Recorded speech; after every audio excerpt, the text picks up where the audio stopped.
Teman-teman sekalian, ada satu doa yang pernah diwasiatkan oleh Nabi SAW kepada sahabat mulia Muadz bin Jabal. Siapa nama sahabatnya? Muadz bin Jabal radhiyallahu an. Nabi mewasiatkan doa ini untuk dibaca oleh Muadz bin Jabal radhiyallahu an setelah selesai solat atau di akhir solat. Ya, apa doanya? Allahumma a'inni ala dzikrika wa syukrika wa husni ibadatika. Hafal doanya? Coba ahilman sekali, teman-teman sekali. Allahumma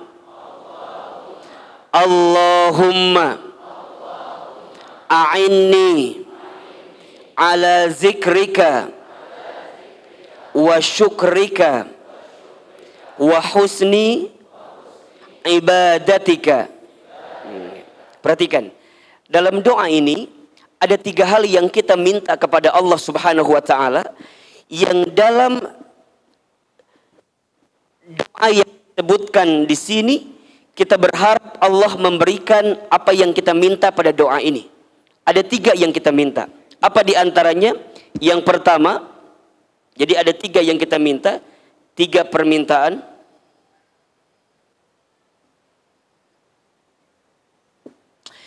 Yang pertama kita minta kepada Allah, Allahumma ya Allah, a'inni, tolonglah aku.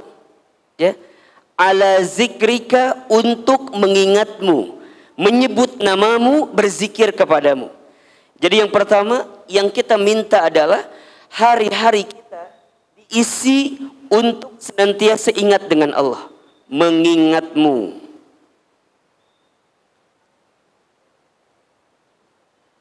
Teman-teman sekalian, ahilman lihat ini wajahnya hampir sama semua ya. Wajah-wajah banyak masalah kelihatannya. Betul atau tidak? Kita punya masalah atau tidak? Ahilman berkali-kali sampaikan ya, ciri kehidupan dunia itu adanya masalah. Jadi kalau teman-teman hidup di dunia, konsekuensi logis yang harus teman-teman terima bertemu dengan masalah. Kalau tidak ingin punya masalah, jangan hidup, alias tah gitu. Jadi kalau kita masih ingin hidup dan kita masih ingin menikmati hidup, seninya hidup itu ada pada masalahnya. Ya. Nah, ketika kita diberikan masalah, tidak ada masalah dengan masalah. Yang sering jadi masalah adalah sikap kita terhadap masalah itu. Setuju? Ya. Kalau bahasa gampangnya begini, kalau teman-teman ikut ujian, kemudian hasilnya tidak lulus, yang salah soal atau jawaban? Coba jawab yang kencang. Yang salah soal atau jawaban? Ulangi pertanyaannya. Kalau teman-teman ikut ujian, kemudian hasilnya tidak lulus, yang salah soal atau jawaban? Soal mah mual mungkin salah. Soal anak SD nggak mungkin dikasih ke anak SMP. Soal anak SMP nggak mungkin dikasih ke anak SMA. Soal sudah tertakar tak mungkin tertukar. Nggak mungkin dikasih pada orang yang tidak pantas mendapatkan soal itu. Jadi kalau sekarang teman-teman punya persoalan, kalau sekarang teman-teman dikasih masalah, jawabannya adalah karena Allah tahu teman-teman mampu untuk menghadapi masalah itu. Allah tahu teman-teman siap, teman-teman kuat untuk bisa menghadapi masalah itu. Nah, mohon maaf lahir batin, yang seringkali menjadikan berat masalah itu apa? Bukan masalahnya, tapi seringkali kita menghadapinya terlalu pede dengan kemampuan kita sendiri. Jadi kita nih ngerasa kita bisa gitu loh. Padahal mohon maaf, kita ini diberikan kemampuan, diberikan kekuatan karena ada yang memberikan kemampuan kekuatan itu. Siapa? Allah. Karena kita ini kan la haula wala quwata illa billah. Kita ini manusia, tak punya daya upaya, tak punya kemampuan, tak punya kekuatan. Yang punya itu semua adalah Allah. Maka di doa pertama yang kita minta apa? Allahumma a'inni ala zikrika, ya Allah, tolong aku agar senantiasa mengingatmu, menyebut namamu, berzikir kepadamu. Maksudnya, Kalau teman-teman sedang hidup dan ingin diberikan ketenangan dalam kehidupan itu, jangan pernah lupa sama Allah. Itu poin pertama. Dan kalau teman-teman sedang punya masalah, kalau yang dipikirin masalahnya jadi capek. Capek atau enggak? Stres, frustasi.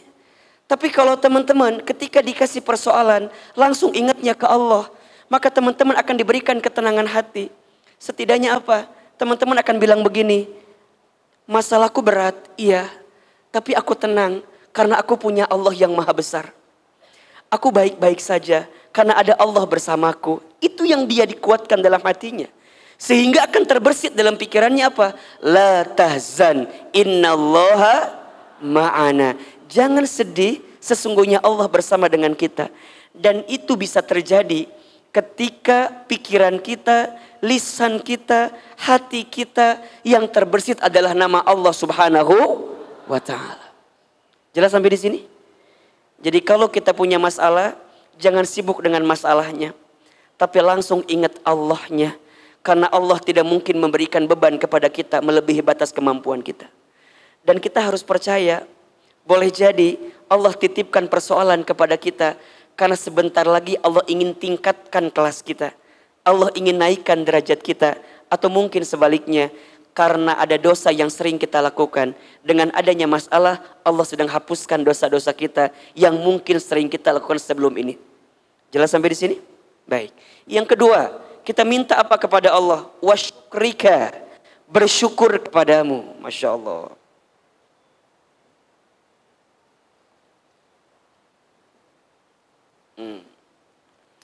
Minta bersyukur. Coba Ahilman tanya, ada nggak yang kurang yang Allah berikan kepada kita? Tolong jawab, ada atau tidak? Tolong yang kencang jawabannya, ada atau tidak? Ulangi lagi, ada tidak yang kurang yang Allah berikan kepada kita? Ada atau tidak? Yang sering kurang siapa? Tidak ada yang kurang yang Allah berikan kepada kita.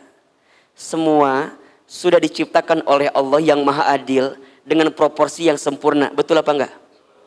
Ya, tidak ada yang kurang yang Allah berikan kepada kita. Yang kurang siapa Ahilman? Yang kurang bukan pemberian Allahnya, yang kurang kitanya. Kita kurang apa? Dikasih nikmat, kurang syukur. Dikasih ujian, kurang sabar. Ketika beramal, kurang ikhlas. Ketika ada takdir, kurang ridho. Kalau dikumpulin, kurang ajar. Kan itu yang sering Ahilman sampaikan ya. Dikasih nikmat kurang apa? Jawab, dikasih nikmat kurang apa? Kurang syukur. Dikasih ujian kurang apa? Kurang sabar. Ketika beramal kurang apa? Kurang ikhlas. Ketika ada takdir kurang apa? Kurang ridho. Kalau dikumpulin kurang apa? Ulangi lagi, dikasih nikmat kurang apa? Kurang syukur. Dikasih ujian kurang apa? Kurang sabar. Ketika beramal kurang apa? Kurang ikhlas. Ketika ada takdir kurang apa? Kurang ridho. Kalau dikumpulin kurang apa? Siapa yang kurang ajar di sini? Ada yang kurang ajar? Ada. Jawab, saya. Siapa jawabannya? Siapa yang kurang syukur? Siapa yang kurang sabar? Siapa yang kurang ikhlas? Siapa yang kurang ridho? Siapa yang kurang ajar? Kurangnya di syukurnya aja. Kalau teman-teman mau bahagia ya, ini kunci hidup nih. Kalau teman-teman bahagia, belajarlah untuk melihat segala sesuatu yang Allah berikan kepada kita itu sesuatu yang sempurna dan luar biasa. Yakin? Yakin apa enggak? Jangan pernah bilang begini, kenapa ya hidup aku teh begini, begitu, begini, begitu. Jangan. Jangan.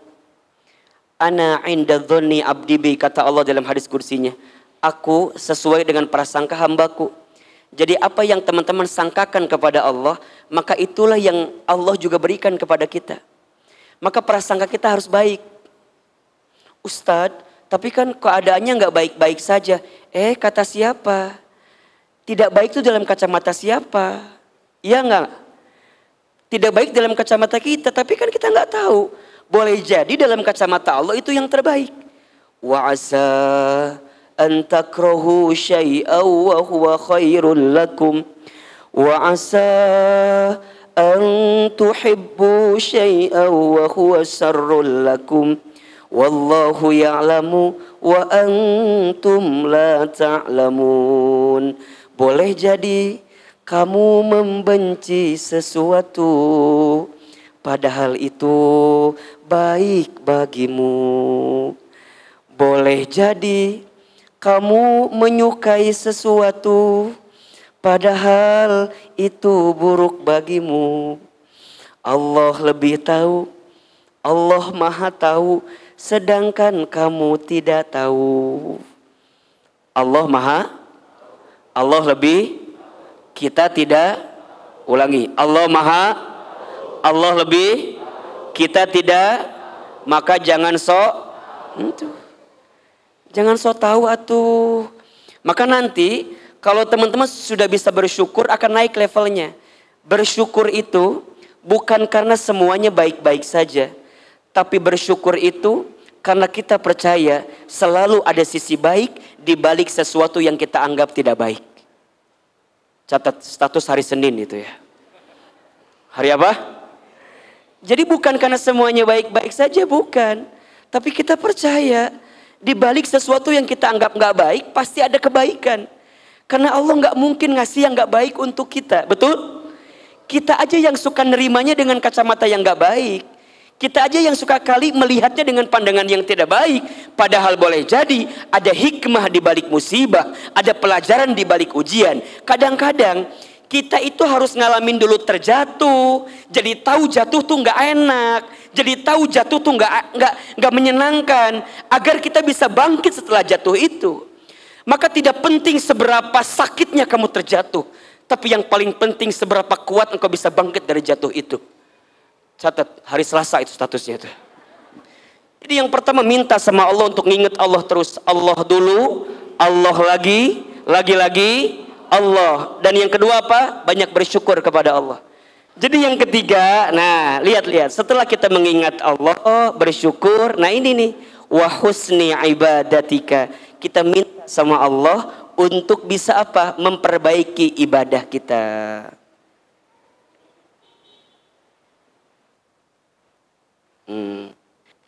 Jadi udah, kalau kemudian kita ngerasa hidup kita ini lelah, capek, kemudian resah, gelisah, berarti boleh jadi ada sisi ibadah kita yang kurang kepada Allah Subhanahu wa taala.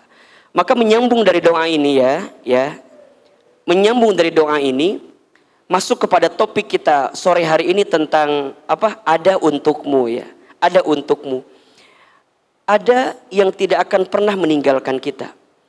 Ada yang tidak akan pernah melupakan kita. Dan ada yang tidak akan pernah menyakiti kita. Siapa itu? Allah Subhanahu wa taala. Maka ketika teman-teman menjalani hidup, masih ada nggak ininya spidolnya? Jadi ketika teman-teman menjalani hidup ya. Jadi kalau teman-teman menjalani di antara yang harus benar-benar kita pahami dalam hidup adalah apa yang jadi tujuan hidup kita gitu. Iya. Kenapa ini penting? Karena tujuan hidup itu nanti yang akan mengantarkan, akan dibawa kemana kehidupan kita. Ini jadi penting banget. Coba Hilman mau tanya, teman-teman sampai usia hari ini udah tahu belum tujuan hidup kita mau kemana? Oke, coba Ikhwan yang sebelah kiri. Antum ada masalah apa sih? Kayaknya bengong gitu loh. Ya Allah. Coba, tujuan hidup kita apa? Mendekatkan diri kepada Allah. Oke. Coba, akhwat yang di belakang, apa tujuan hidup kita? Apa? Kapadokia? It's my dream, cenah. Asa kecil gitu tujuan teh. Ustad ayah lucu-lucu etanya dina etanya, Masya Allah. Sebelak Mang Udin ayah nu mana itu sebelak Mang Udin. Mohon maaf ya. Tujuan kita itu bukan yang sifatnya dunia gitu ya. Terlalu kecil kalau tujuan kita hanya itu gitu. Nah, orang beriman tuh punya tujuan hidup yang jelas. Apa? Ridho Allah.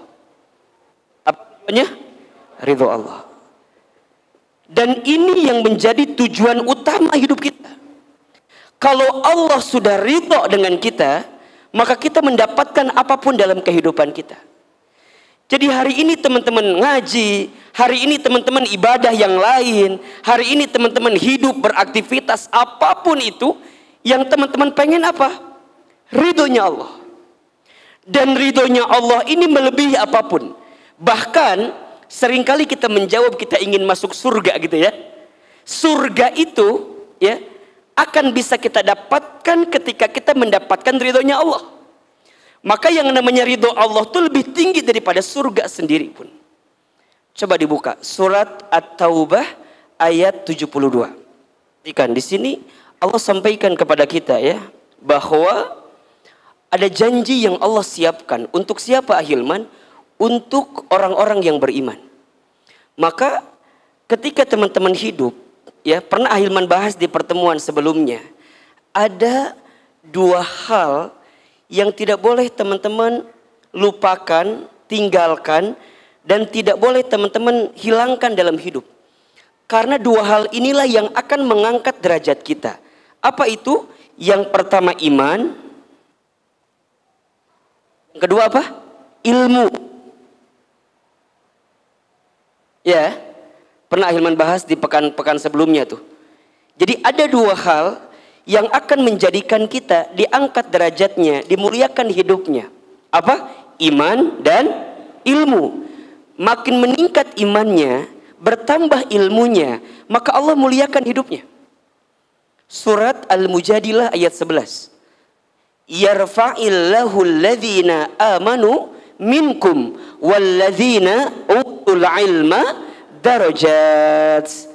Allah akan mengangkat siapa? Orang beriman di antara kamu sekalian dan orang yang berilmu di antara kamu sekalian. Dengan apa? Darajat, beberapa derajat. Jadi kalau sekarang teman-teman punten mohon maaf ya, sedang terpuruk, sedang down, sedang sulit, sedang terhimpit, maka tidak ada jalan terbaik yang bisa kita tempuh kecuali dengan meningkatkan iman dan menambah ilmu kita. Maka teman-teman datang ke tempat ini, ngaji di sini, ikut kajian di sini, niatnya apa? Ahilman, aku pengen ngecas iman aku pengen ngecas hatiku. Karena iman itu kan sifatnya naik turun kan? Al-imanu yazidu wa yanqusu. Iman itu naik turun. Al-imanu yazidu bitta'ah. Iman itu naik dengan ketaatan. Wal imanu yanqusu bil maksiat. Iman itu turun dengan kemaksiatan. Coba Ahilman tanya, tolong jawab. Teman-teman yang di sini, kalau boleh kita hitung, lebih banyak amal soleh atau amal salah? Lebih banyak taat atau maksiat? Lebih banyak hal yang baik atau hal yang buruk? Lebih banyak pahala atau dosa? Nah, kita sadar dengan itu. Kalau kita sadar dengan itu berarti butuh dicaskan, butuh diingetin kan? Ibaratnya handphone, ada baterainya, ya. Kalau baterainya low bed, apa yang perlu kita lakukan? Cas, betul. Sekarang lebih bagus mana? Ngecas baterai itu pas baterainya lagi low bed atau pas udah habis banget? Bagusan yang mana? Jangan nunggu habis kan? Kalau udah tahu low bed, kalau udah tahu lagi nggak stabil, kalau udah tahu bahwa Ahilman ini ada persoalan nih, ini ada masalah nih, ini ada sesuatu yang tidak menenangkan perasaan saya nih, buru-buru dicas. Kalau nggak dicas, teman-teman akan tenggelam pada sesuatu yang nauzubillahi min dzalik, menjadikan kita frustasi, depresi, stres, bahkan ada penyakit namanya skizofrenia. Apa itu penyakitnya? Sedih berlebihan, marah berlebihan, takut berlebihan, pokoknya semua hal-hal yang negatif berlebihan. Kalau kita punya sikap begitu, nanti ujungnya apa? Makhluk lain masuk dengan kita. Ifrit masuk, jin masuk, mereka senang dengan sikap-sikap yang menjauhkan kita dari perasaan tenang kepada Allah Subhanahu wa taala. Maka jangan kaget ada yang depresi, stres, putus asa, betul? Ujungnya jadi kemana-mana. Tiba-tiba nyewa boneka. Ini boneka bisa, kan jadi ternyambung kan? Nah ini kenapa bisa terjadi? Ada krisis. Krisis pada apa nih? Pada iman ini gitu. Yang harusnya diingatin gitu loh. Jelas sampai di sini kira-kira? Jelas? Iman kita ini naik turun, betul. Maka kudu dicas. Nah, bagaimana cara ngecas iman? Salah satunya dengan ilmu. Dengan apa? Dengan ilmu. Makanya kalau orang yang ilmunya bertambah, maka dia akan menguatkan hatinya, kemudian meningkatkan imannya. Yang nanti kalau imannya meningkat, kan gitu ya, apa? Ibadahnya tambah bagus. Kalau ibadahnya tambah bagus, amalnya tambah banyak. Kalau amalnya tambah banyak, berarti akhlaknya makin indah karena ada ilmu. Maka teman-teman sayang, ini pesan dari Ahilman ya. Kalau nanti teman-teman berumah tangga, pesan dari saya. Kalau teman-teman ingin ditinggikan derajat rumah tangganya, tingkatkan iman, tambahkan ilmu. Karena banyak rumah tangga yang mengalami kegagalan bukan karena kurangnya cinta, tapi karena kurangnya iman dan ilmu. Kurangnya apa? Iman dan ilmu. Nah, orang beriman ya, orang yang senantiasa beriman kepada Allah, maka Allah janjikan untuk mereka apa? Jannatu adnin, surga Aden. Ada surga Aden. Lanjutkan kembali, waridwanum minallahi akbar, dan keriduan Allah lebih besar. Dzalika huwal fawzul azim. Itulah kemenangan yang abadi. Jadi kita maunya ridho Allah gitu. Coba sekarang saya mau tanya, teman-teman mau nggak dapat ridhonya Allah? Mau atau tidak? Sekarang teman-teman nanya, gimana caranya dapat ridhonya Allah? Maka jawabannya, kalau kita ingin dapat ridhonya Allah, berarti kita harus belajar ridho dengan Allah. Apa itu ridho? Sikap menerima. Apa yang perlu kita terima? Raditu billahi Rabba wa bil islami dina wa bi Muhammadin nabiyya wa rasulah. Ya Allah, aku ridho Engkau adalah Tuhanku. Ya Allah, aku ridho Islam adalah agamaku.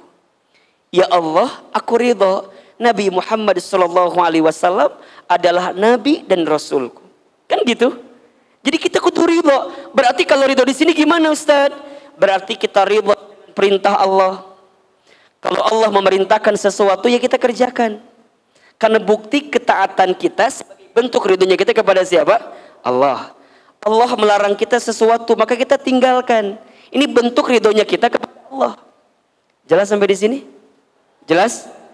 Jadi kalau teman-teman ingin mendapatkan arah hidup yang baik, ingat ya. Saat teman-teman tahu tujuan hidupnya. Apa tujuan hidup kita? Ridho Allah. Kalau Allah sudah ridho, Masya Allah, dibuka semuanya. Nah sekarang bagaimana caranya Allah ridho sama kita? Ridho kita sama Allah dengan ketentuan Allah. Berarti apa? Lakukan semua yang Allah cintai. Maka Allah akan mencintai apa yang kita lakukan.